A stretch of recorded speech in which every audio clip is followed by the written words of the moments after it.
segala instansi Tuhan yang kita mempersiapkan hati dan pikiran kita akan tertuju kepada Tuhan, kita akan mendengarkan firman Tuhan.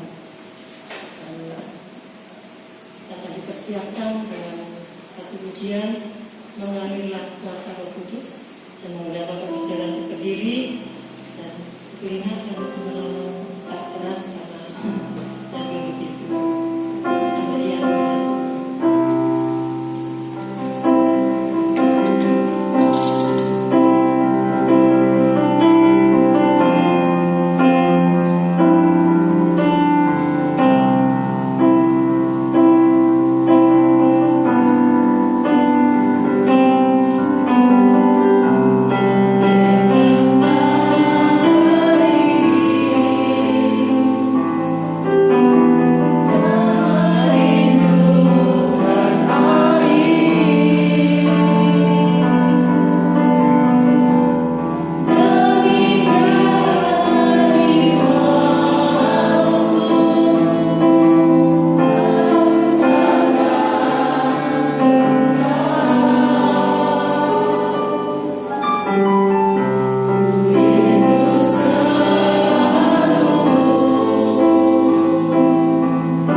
Bapa kami yang di surga, kembali pada saat ini kami datang untuk bersyukur karena berkat dan anugerah Tuhan telah memimpin kami mulai kami beribadah sampai saat ini.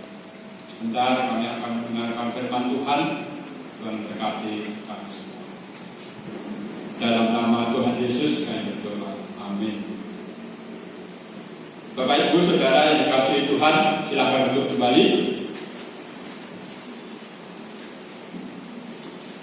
Kita sungguh bersyukur kalau pada hari ini, hari Minggu pertama tahun ini, boleh tetap sehat dan kita boleh berkumpul bersama-sama. Nah, tahun ini saya akan berkhotbah dari tema yang besar. Nanti akan saya ceritakan dari Yesaya. Temanya itu Yesaya. Saya akan baca saja temanya ini. Itu tema besarnya itu hidup dalam kebenaran. Hidup dalam kebenaran. Dan diambil dari Yesaya 32 ayat 17. Demikian firman Tuhan. Di mana ada kebenaran, di situ akan tumbuh damai sejahtera. Dan akibat kebenaran ialah ketenangan dan ketentraman untuk selama-lamanya. Jadi saya berharap selama setahun ini khotbah-khotbah saya itu bertujuan bagaimana saya dan saudara itu hidup di dalam kebenaran. Karena hidup benar itu dikatakan ada banyak hal. Hidup benar itu akan ada damai sejahtera. Hidup benar itu akan ada ketenangan. Hidup benar itu akan ada ketentraman. Semuanya akan saya khotbahkan hari lepas hari di sepanjang tahun ini. Selama saya berkhotbah di tempat ini, saya akan membaca sebuah artikel yang ditulis oleh seorang motivator Kristen. Saya akan membacakan sebelum saya memulai. Tahun 2020 adalah menjadi tahun yang sangat sulit bagi kita semua, masyarakat dunia pada umumnya, karena adanya bencana berupa COVID-19. Pandemi COVID-19 merupakan musibah yang luar biasa yang tidak pernah diduga oleh orang di dunia ini. Memporak-porandakan ekonomi di banyak negara, perusahaan, serta individu. Saya kira 90% usaha berada dalam keadaan stagnan atau bangkrut. Ada beberapa hal yang mungkin bertumbuh. Pandemi ini telah mengubah cara hidup, cara berpikir miliaran manusia di bumi ini, membuat kita hidup yang disebut new normal baru. Bagi saya, pandemi COVID ini merupakan musibah kemanusiaan, namun mengandung pembelajaran, ujian, dan pendidikan agar kita semua menjadi semakin matang dan dewasa secara rohani. Lalu kapan musibah ini akan berakhir? Belum ada seorang pun yang mampu menyatakannya secara tepat. Walaupun saat ini sudah ada beberapa negara yang sudah divaksinasi, tapi belum ada hasilnya. Bangsa kita juga telah mendatangkan kurang lebih 3 juta vaksin untuk masyarakat. Tetapi sekali lagi pandemi masih ada. Yang paling utama, memasuki tahun 2021, untuk kita dibutuhkan kesadaran dan pola pikir yang benar. Pola pikir yang benar sesuai dengan tema saya, hidup dalam kebenaran. dalam melaksanakan kehidupan kita, dalam melaksanakan protokol kesehatan secara ketat dan disiplin, agar kita tetap terhindar dari wabah yang menakutkan ini. Dibutuhkan untuk asupan gizi yang baik, pola makan yang seimbang, berolahraga rutin, dan konsumsi vitamin sesuai dengan kebutuhan. Dari segi ekonomi, kita harus tetap memelihara apa yang kita jalani tahun-tahun kemarin, serta jeli melihat peluang ekonomi atau usaha bisnis yang bisa kita lakukan di tahun ini 2021. Sementara, perhatikan ini, sementara dari segi spiritual, rohani, musibah ini membuat kita menyadari betapa kecil dan lemahnya manusia di hadapan Tuhan dan dalam lingkup alam semesta ini. Menghadapi situasi yang tidak menentu ini, mari kita sejenak kembali ke titik nol kehidupan kita. Kita pasrah bongkoan pada Tuhan yang kuasa, yang menjadikan kita, yang pasti menolong kehidupan kita. Mari tetap enjoy, tetap bersuka cita di tahun baru ini. Sedikit melupakan, tetapi tidak lupa tetap ingat protokol kesehatan. Kita berharap dengan kekuatan doa ditambah keberadaan vaksin yang sudah ada, kita berharap sekali lagi tetap sehat dan kita tidak tertular wabah ini.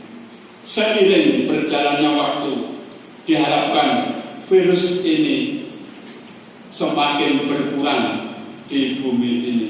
Mari kita sambut tahun baru 2021 ini dengan penuh ucapan syukur, senyum, bergembira, tetap optimis, tetap setia beribadah, dan pikirannya tetap sehat dan bahagia. Bapak Ibu Saudara dikasihi Tuhan, saya pagi ini menyalakan lilin kembali. Kalau tahun yang lalu di ibadah kita terakhir juga saya nyalakan.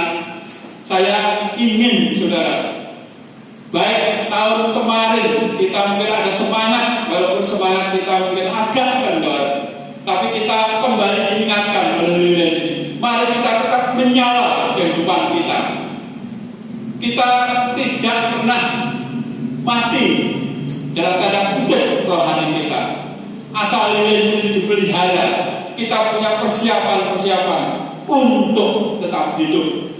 Walaupun lilin ini di siang hari ini mungkin nyalanya tidak begitu terang, tetapi lilin ini akan tetap menyala. Walaupun mungkin ombak badai menerjang kehidupan kita, sekali lagi COVID belum reda, tetapi diharapkan saya dan saudara tetap menyala. Bapak Ibu Saudara dikasihi Tuhan, sangat menarik di dalam perikop kita pagi ini. Saya memberi judul khotbah saya pagi hari ini adalah diam dan tenanglah. Perhatikan kata diam dan tenanglah ini di ayat 39. Di sana ada dikatakan diam tanda kutip tenanglah. Saudara, di dalam Alkitab, sekali lagi di dalam Alkitab ternyata dua kata ini itu tidak bisa dipisahkan. Jadi dua kata ini adalah kata yang satu. Kata yang satu. Karena kalau terpisah itu biasanya diam, koma, atau titik koma, tenanglah, itu berbeda. Tetapi ini hanya diam, tanda kutip, tenanglah, tanda kutip. Jadi satu. Contoh saudara, kalau kita pisah-pisah kata ini, banyak orang diam tetapi tidak tenang. Itu kalau terpisah. Banyak orang diam tetapi tidak tenang. Diamnya kalau baik itu mungkin sesuatu yang baik, tapi diamnya kalau yang tidak baik itu akan berbahaya. Sebaliknya, ada yang tenang tetapi tidak bisa diam. Itu kalau dipisah-pisah ya. Ada patah Jawa atau Indonesia dikatakan air tenang menghanyutkan. Bahaya kan ya? Bahaya. Bapak Ibu Saudara dikasih Tuhan, sekali lagi bahwa tenang dan diamlah itu secara rohani itu satu kata. Kalau saya dikatakan diam, berarti saya dan sedang tenang seharusnya. Pemazmur pernah bilang begini, "Hei jiwaku, mengapa engkau tertekan dalam diriku? Mengapa engkau tertekan dalam diriku? Hei jiwaku, mengapa engkau tertekan pada diriku?" Dan pemazmur mengatakan lebih lanjut, "Berharaplah kepada Tuhan." Saudara, diam dan tenang itu satu pengertian. Dalam Yesaya, saya akan membaca banyak Alkitab. Yesaya 30 ayat 15 dikatakan demikian. Yesaya 30 ayat 15, "Sebab beginilah firman Tuhan, Allah yang Maha Kudus, Allah Israel, dengan bertobat dan tinggal diam, kamu akan diselamatkan, dan dalam tinggal tenang dan percaya terletak kekuatan." Saudara, di dalam Yesaya juga ada dua kata, diam dan tenang. Dikatakan diam dan tenang itu akan membuat saya dan saudara diselamatkan. Yang kedua, diam dan tenang itu akan membuat kita menjadi percaya. Dan kalau saya dan saudara percaya, disitulah letak kekuatan kita. Saudara, orang Kristen diajarkan di dalam Yesaya ini, mari saya dan saudara dikatakan diam dan tenang, karena itu terletak kekuatan kita. Saya teringat ayat ini, saudara, waktu saya sakit di Banjarnegara, dan selama ini saya ini belum pernah dirawat. Pernah saya cerita ya, saya sakit itu kalau bahasa Jawa udunen ya, udunen di sini, tetapi tidak keluar. Biasanya kan kalau udunen keluar kan gini ya, tapi dia ke dalam, Tetangga saya dokter, waktu saya periksa di situ, wah Pak, ini penamah ini. Penamah, tetapi 2 kali saya tetap nggak bisa. Akhirnya waduh luar biasa, dan saya dengan istri waktu itu ke rumah sakit Immanuel ke timur, memang perjalanan kurang lebih setengah jam. Untuk gereja itu begitu keluar rumah itu langsung jalan besar dan banyak kendaraan. Dan saya ke situ dan ke rumah sakit itu, dan saya diperlakukan seperti orang yang mau operasi, semua dipasang, dan ternyata dikatakan harus operasi. Saya bersyukur itu rumah sakit Kristen, rumah sakit Immanuel, dan saya ditangani oleh direktur rumah sakit itu, Pak Samuel, Dr. Samuel, dan saya dioperasi. Saya bersyukur, saudara. Biasanya operasi itu begitu selesai itu tidak dikeluarkan dulu. Tapi saya katakan Pak Samuel, pendeta, pilih mana, tetap di sini atau keluar. Kalau keluar boleh, nanti tidak apa-apa. Di luar nanti langsung dikeluarkan. Dan saya senang karena di ruang operasi itu saya baru melihat ya, sudah baunya nggak terlalu apalagi antri banyak orang yang beroperasi. Semalam harinya saya dikirimi firman Tuhan ke seorang teman yang jauh di Kalimantan, dan menyebut Yesaya ini, diam dan tenanglah, karena dengan diam dan tenang terletak kekuatan. Dan saya percaya itu, dan memang tidak terlalu lama, saya hanya 3 hari di rumah sakit dan diperbolehkan pulang. Saudara, diam dan tenanglah adalah terletak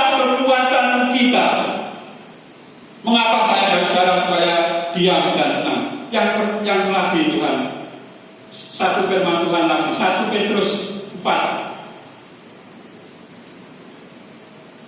1 Petrus 4 ayat 7. 1 Petrus 4 ayat 7, demikian firman Tuhan. Kesudahan segala sesuatu sudah dekat. Karena itu kuasalah dirimu dan jadilah tenang supaya kamu dapat berdoa. Saudara, jadilah tenang, saudara. Diam dan tenang itu sangat bermanfaat dalam kehidupan saya dan saudara. Karena melalui tenang dan diam kita dapat berdoa. Memang berdoa bisa dilakukan di mana saja, tetapi diam dan tenang itu membuat saya dan saudara berdoa lebih khusus dalam kehidupan saya. Seperti pemazmur yang saya sebutkan tadi, pemazmur juga gelisah. Mengapa, hei jiwaku, mengapa engkau gelisah di dalam dirimu? Keluarlah. Mazmur sungguhnya sedang berdoa supaya bisa diam dan tenang. Dan satu-satunya cara untuk saya dan saudara bisa diam dan tenang adalah berharap kepada Tuhan. Saya kembali ke ayat-ayat yang kita baca tadi. Yang pertama, saudara, banyak orang Kristen kadang-kadang sembrono, saudara, waktu membaca Alkitab itu tidak diteliti dengan baik, seperti kisah di dalam Mazmur ini. Perhatikan, pada hari itu yang pertama, pada hari itu sudah petang Yesus berkata kepada mereka, marilah kita bertolak ke seberang. Saudara, kalau Tuhan Yesus berkata, marilah kita bertolak ke seberang, pasti ini perhatikan, murid-muridnya waktu itu ayat 38 terakhir berkata, Guru, mengapa engkau tidak peduli kalau kita binasa? Karena apa? Karena murid-muridnya itu tidak bisa diam dan tenang. Tuhan Yesus sudah berkata, mari kita ke seberang. Kalau Tuhan Yesus pada tahun ini dikatakan, saya akan sampai dan selamat, tidak tertular oleh virus ini, percayalah itu. Tetapi syaratnya, saudara, saya dan saudara harus bisa diam dan tenang agar saya dan saudara bisa berdoa, berharap kepada Tuhan. Tahun ini adalah tahun yang penuh berkat dalam kehidupan saya dan saudara. Walaupun mungkin ya sekali lagi keadaan kita belum baik. Memang Bapak kota kemarin Natalan, saya sudah ngomong pada salah satu pengurus Bapak, saya nggak datang karena saya sudah tua dan saya takut kalau malam-malam keluar. Dan saya mengikuti lewat online. Nah, ada sambutan di sana. Saya nggak tahu orangnya, tapi orang ini dari dinas kesehatan. Saya kenal dari dinas kesehatan. Dan berkata, jangan lengah. Banyuwangi juga masih sangat rawan. Minggu yang lalu Banyuwangi ini 5 besar, saudara. Masih ada 5 besar. Saya nggak tahu besok itu sekolah dimulai tatap muka atau tidak sesuai dengan rencana pemerintah. Tetapi Provinsi DKI Jakarta sudah memutuskan untuk tidak melaksanakan sekolah tatap muka, untuk tidak melaksanakan. Jadi sekolah tetap dilaksanakan jarak jauh untuk semester 2 tahun ini. Saudara, sekali lagi yakinlah saudara bahwa Tuhan itu menyertai kita asal saya dan saudara mau diam dan tenang. Jangan seperti murid-murid ini.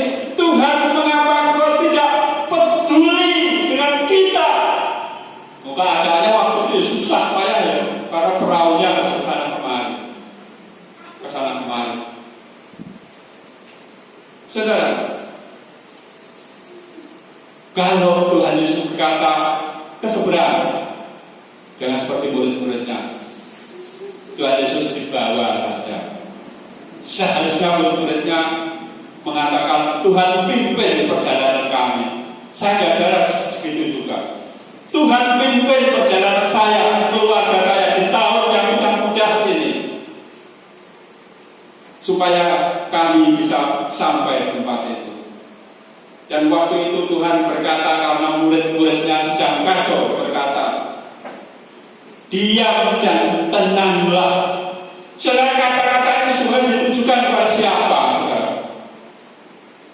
Yang saya temukan, kata-kata ini yang pertama itu memang ditujukan kepada danau itu yang membuat masalah kepada danau. Tapi jangan lupa, saudara, di situ juga ada murid-muridnya, dan Tuhan pasti berkata kepada murid-muridnya, diam dan tenanglah. Karena apa? Ayat 40 dikatakan, mengapa kamu tidak percaya? Berarti Tuhan sesungguhnya mengajarkan kepada murid-muridnya. Tadi di awal saya sudah katakan, marilah kita bertolak ke seberang. Tapi murid-muridnya nggak percaya, murid-muridnya nggak peduli, dan akhirnya Tuhan itu berkata, mengapa kamu tidak percaya? Saudara, dalam kehidupan saya dan saudara mungkin banyak sekali seperti murid Tuhan Yesus ini. Waktu saya dan saudara punya masalah besar, seolah-olah tidak ada yang bisa mengatasi. Karena apa?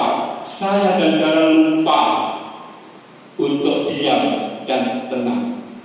Karena melalui diam dan tenang itulah kita bisa berdoa. Diam dan tenang, satu kata, jangan dipisah-pisah. Kalau saya dikatakan diam, saya betul-betul juga tenang. Kalau saya tenang, saya betul-betul juga bisa diam. Karena itu akan membawa kita untuk selamat. Saudara, saya, saudara tidak tahu kapan akan divaksinasi ini. Tidak tahu, saudara.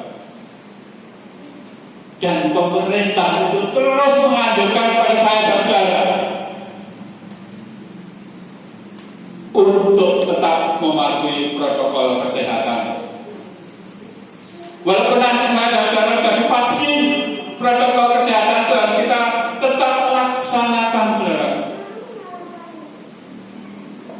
Bayangkan, saudara, gereja Duta sampai sekarang hari ini nggak ibadah. Tahun baru nggak ibadah, hari ini nggak ibadah. Nah, pendetanya sak keluarga tenang, orang takut ke gereja, saudara. Ini kan luar biasa.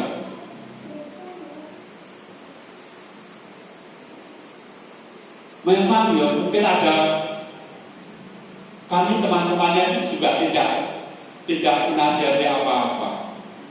Tapi kemungkinan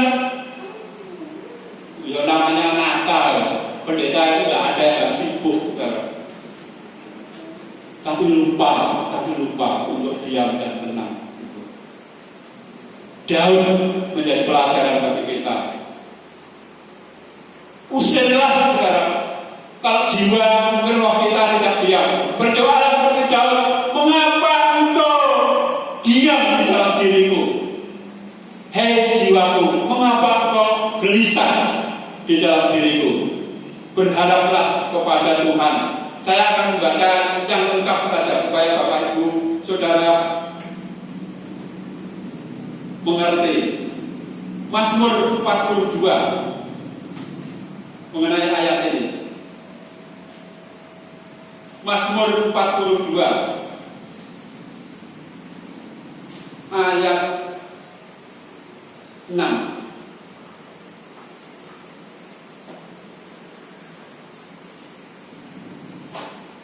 Mengapa engkau tertekan, hai jiwaku, dan gelisah dalam diriku?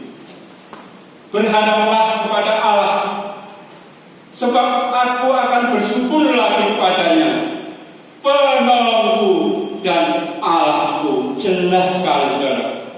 Mari saudara, kalau saya dan bisa diam dan tenang. Berharaplah kepada Tuhan. Minta supaya seperti Daud ini. Mengapa engkau tertekan, hai jiwaku?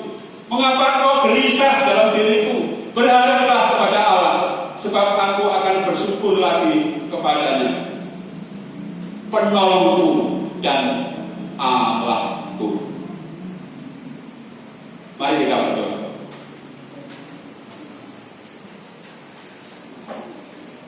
Sebelum amin, silakan Mas Aka untuk mengambil tempat di piano dan nanti kita akan tutup dengan pujian kita, doa nikmat.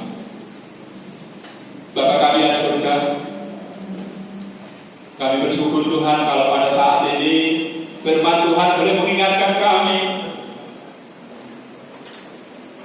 untuk memasuki tahun yang baru ini. Setelah kami melewati tahun kemarin 2020 yang banyak tantangan, bahkan melemahkan segala segi kehidupan kami,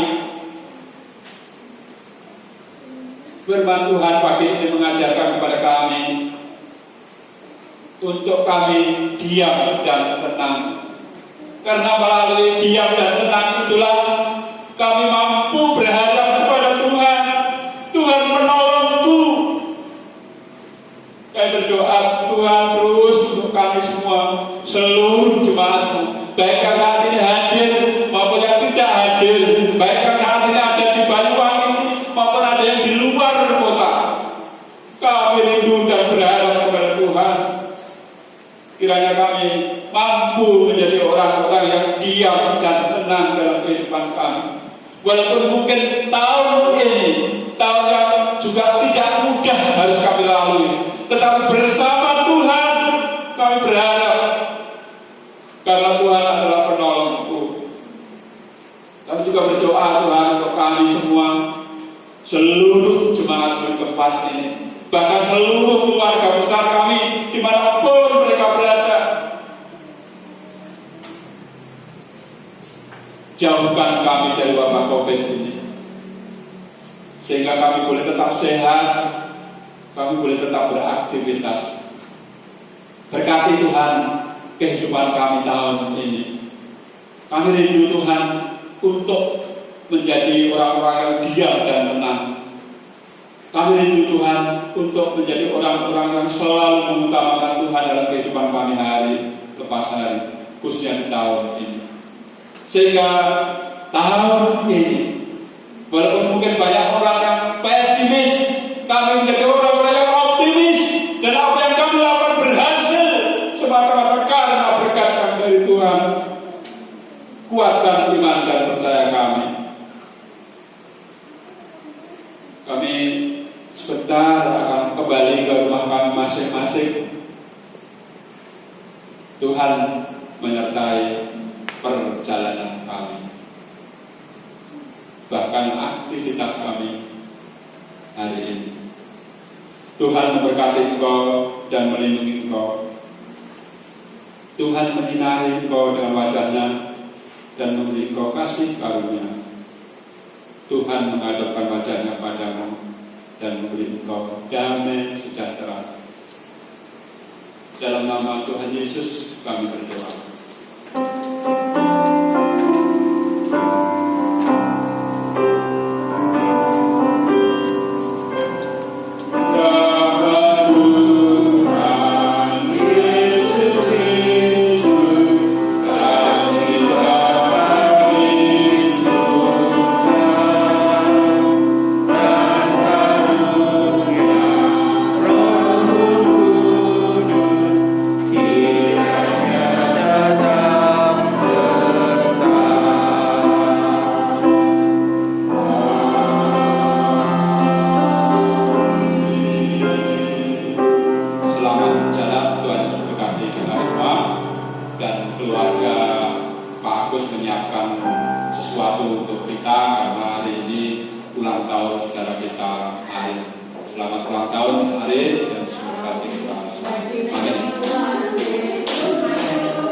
Bisa.